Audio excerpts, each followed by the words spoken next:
Hey guys, what's going on? James here, and in this video today we're going to be reviewing the Tampa Bay Buccaneers 45-20 win versus the Las Vegas Raiders. The Buccaneers now move on to a 5-2 record, and thank you to everybody who came in and watched the reactions live stream. It was the most watched live stream I've ever had on the YouTube channel. It was the most liked live stream I've ever had on the YouTube channel, and I gained over 200 subscribers from that live stream alone. So thank you guys all from the bottom of my heart. It really does mean the world to me, and let's keep on building this community together. But let's start talking about the good from this game, because there was a lot more good than bad, and really we can just save the bad for the end because there isn't a whole lot to talk about there. But talking about the good, first off, I've got to mention Tom Brady. 33 of 45, 369 passing yards, and 5 total touchdowns, 4 passing, 1 rushing. Tom Brady also now holds the NFL's all-time touchdown passing record over Drew Brees.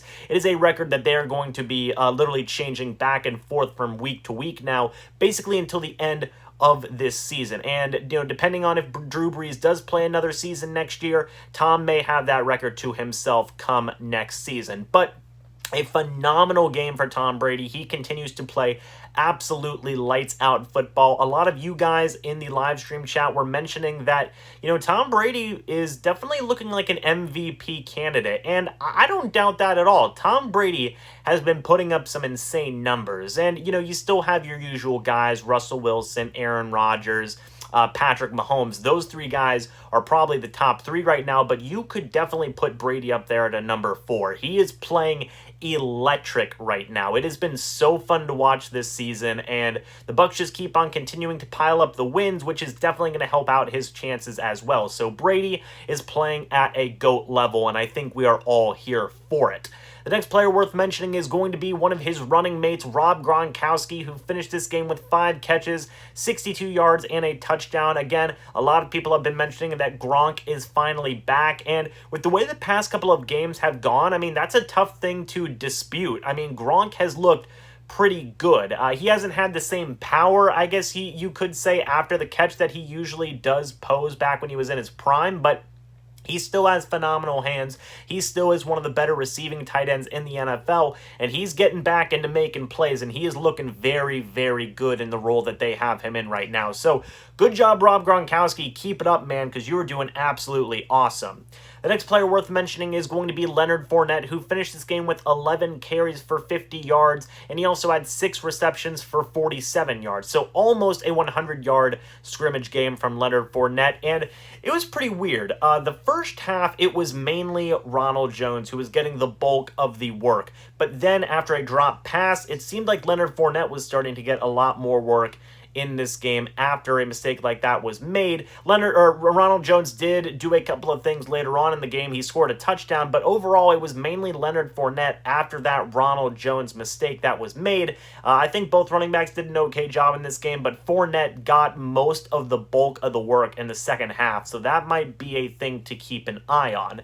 Next player worth mentioning is going to be Scotty Miller, who finished this game with 6 catches, 109 yards, and 1 touchdown. The best Scotty Miller game I have ever seen. Multiple times Brady connected with Scotty Miller on that deep ball that I had mentioned throughout the season now that they do at least once a game. Well, this time they did it a couple of times in this game, and it worked a lot to the Buccaneers and to Tom Brady's benefit. Scotty Miller, this is the best game he's ever had in his career, and I am very curious to see what his role is going to be moving forward with this offense during the second half of the season. Once some other guys start coming into this team, some other guys get healthier, what's Scotty Miller's role going to be? Let's pay attention to that, but overall, he did have a great game versus the Raiders here. Next player is going to be Chris Godwin, 9 catches, 88 yards, and a touchdown. Very solid game from Chris Godwin. He continues to make plays when he needs to, and he has still got hands like glue. So good job, Chris Godwin. This is a game that was, really expected coming back here for Chris Godwin when he was returning from injury. A lot of people wanted him to get back into his groove, get back into the Chris Godwin-esque games that we are used to seeing, and we saw that game here. So that is awesome to see. Ronald Jones, 13 carries, 34 yards, 1 touchdown. Not the best in terms of yardage, but I did want to go ahead and put his touchdown here. He did have a couple of catches for a little bit of yardage as well, but overall, I just wanted to highlight the touchdown and give him props for that because it's always nice to score touchdowns. So, good job, Ronald Jones. Tyler Johnson also scored a touchdown today, 2 catches, 4 yards, and a touchdown, but I always like shouting out guys who score touchdowns, so good job to the young rookie for getting the touchdown there. And then finally, on the offensive side of the football, I want to talk about the offensive line because yet again, there were no sacks allowed in this game by the Buccaneers offensive line. And at least from my perspective, I did not see a single penalty made by this Buccaneers offensive line. So overall, another solid outing for this Buccaneers O-line. I'm pretty sure Tom Brady is in all of their heads now, and great job to them. So let's just hope that they can keep this going now on a more consistent basis. They've got 2 great weeks that they've put together in a row now. Let's see if they can make it 3 versus the New York Giants. But moving on to the defensive side of the football, Steve McLendon's the first guy I want to go ahead and look at. 5 total tackles, 1 tackle for loss. For a guy who just joined the team from an abysmal franchise right now like the New York Jets, I shouldn't use the word abysmal, that's pretty mean, but for a team that is lacking the direction that the New York Jets is. He went from that team that he has spent the past 6-7 years on, came to the Buccaneers, barely had, a week and a half to get ready for this game versus the Raiders, and he played great in the run game. I thought he did a little bit in pass rushing as well, but in terms of run defense, he was exactly what we all wanted him to be, which was a very good run stopper. I'm very excited to have Steve McLendon on this team for the remainder of the season because, again, the Buccaneers' run defense really hasn't missed a beat with him at that nose tackle position. So, good job to the old vet, keep it going, keep these young guys fresh, maybe teach them a thing or two about how to stop the run and pass rush a little bit, and things are golden. Good job, Steve McLendon.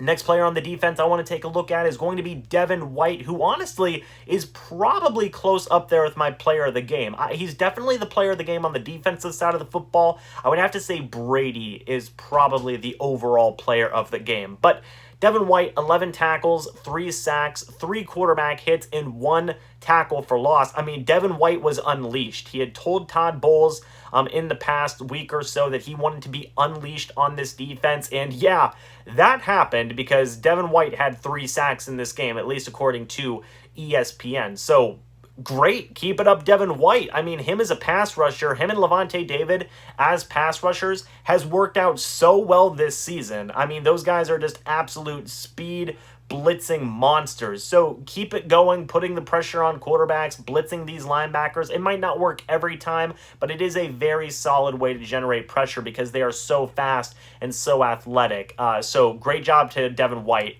By far my defensive player of the game.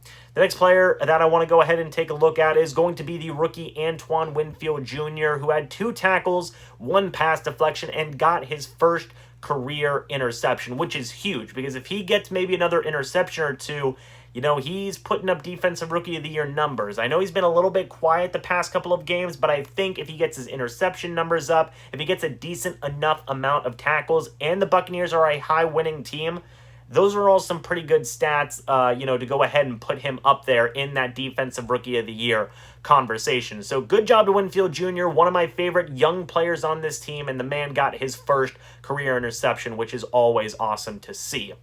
Next defender I want to talk about, Mike Edwards, who had 2 tackles and 1 pass deflection. I might be making a whole video talking about Mike Edwards, but he is slowly making the case more and more that he should be a starting safety next to Antoine Winfield Jr., replacing Jordan Whitehead as the starting safety. Now, Jordan Whitehead's a good safety, and I do think that he has done a pretty decent job this year, but every single time that Mike Edwards comes on that football field, he is making plays, and he is doing a great job at deflecting passes, getting some good interceptions here or there, or just overall being good in coverage. He had 1 interception that unfortunately did not stick because Shaq Barrett was unfortunately offsides, but it just proves that this guy is getting more of a nose for the football, and his versatility and his overall great coverage skills that he's been showing this season in a limited capacity, in my opinion, is starting to warrant more and more that he should be a starting safety replacing